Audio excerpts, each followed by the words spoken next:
pledged to Nigeria, my country, to be faithful, loyal, and honest, to serve Nigeria with all my strength. At this point of the Nigerian National Pledge, I pause and I ask myself, have I truly served Nigeria with all my strength? Have I done enough? Have I done well enough to pride myself as a true patriot? And you, my fellow audience, have you served your countries? That's because we are speaking on an international. Have you served your countries with all your strength?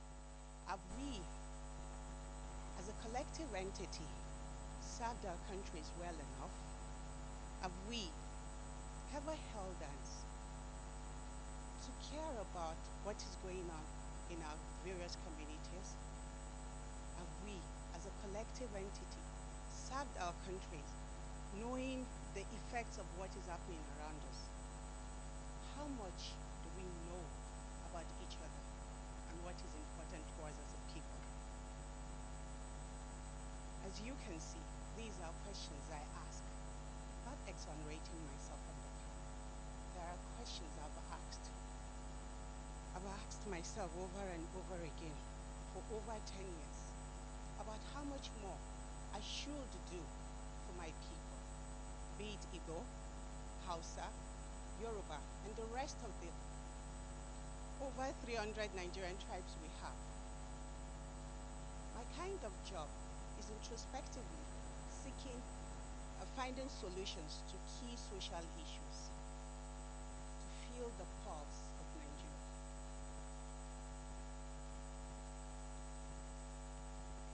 It's what I have done for so many years.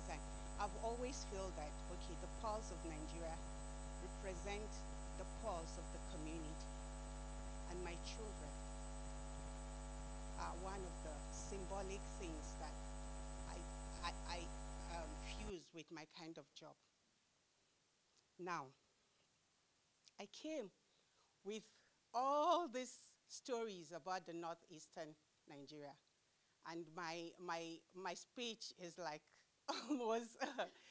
almost 15 to 20 minutes long, but I was inspired by the rest of the team, the speakers, and I thought, I'm going to dump this. The truth is, I'm here today because we need to tame the sleeping giant in the Northeast. Okay, we need to tame the sleeping giant in the Northeast.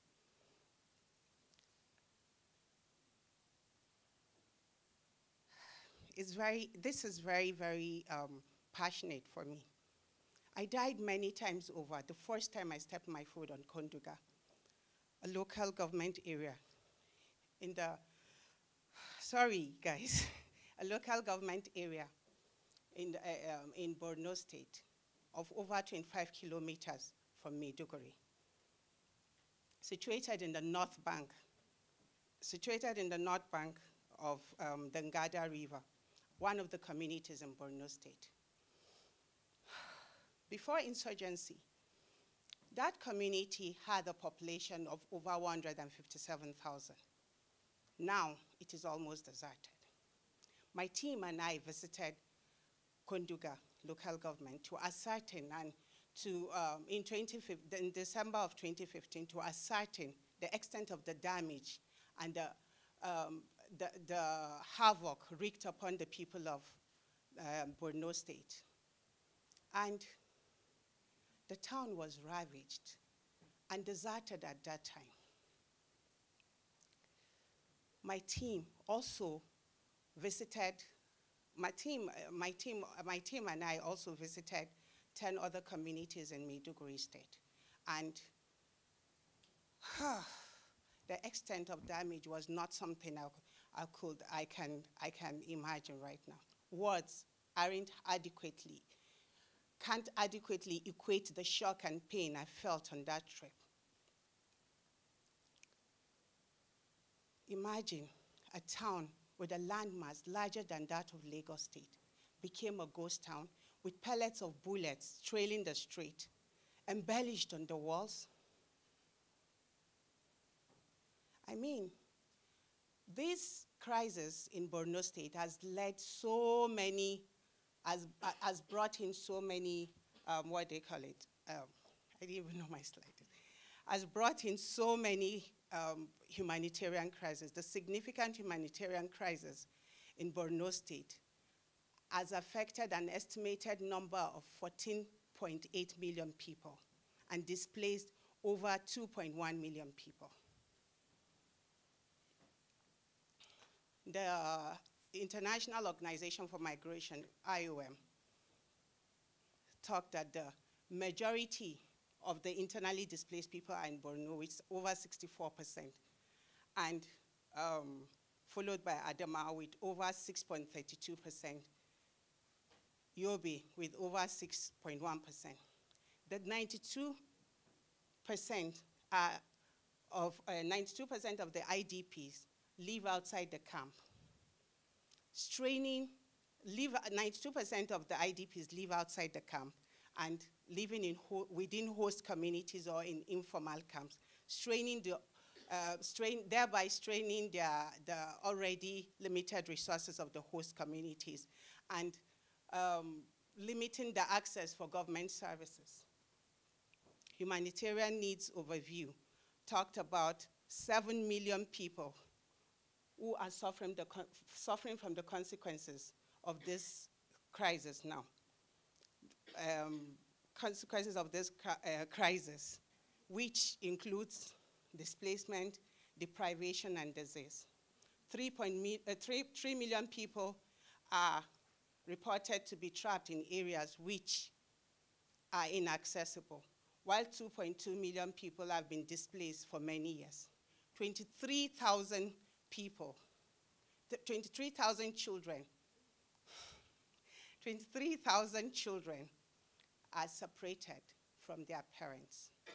Now I do not need the slides anymore, but why I'm here is, the main reason why I'm here is to tell you about the magnitude, the exact magnitude of the conflict that Boko Haram has caused. And we are talking about 473 unaccompanied children right now, ready to explode. Why am I talking about this? In Cross River State in the year 2012, the federal government handed over Bakassi to the Republic of Cameroon. And when they did that, it left in its stead millions of people who are displaced. Children mostly were unaccompanied and they came into Nigeria. There were about 300 to 1,000 plus. These children were then, at that time, were 18 years, were less than 18 years. Fast forward to 10 years later, these children, some of them are the Skolombo boys. They are the ones wreaking havoc mercilessly in communities in that region. Now we have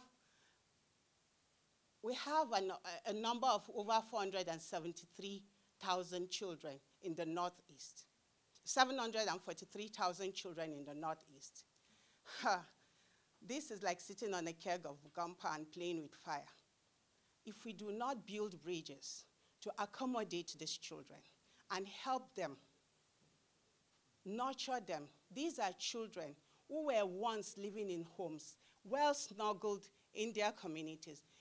Have you thought about that little girl who was snugly comfortable in her home and the terrorists attacked her home, taking her away and raping her consistently? You remember the Chibok girls? Have you thought about, what about the other boy whose entire family has been butchered and killed right in front of his eyes? What kind of mindset do you think that person has? What kind of life do you think that person has right now?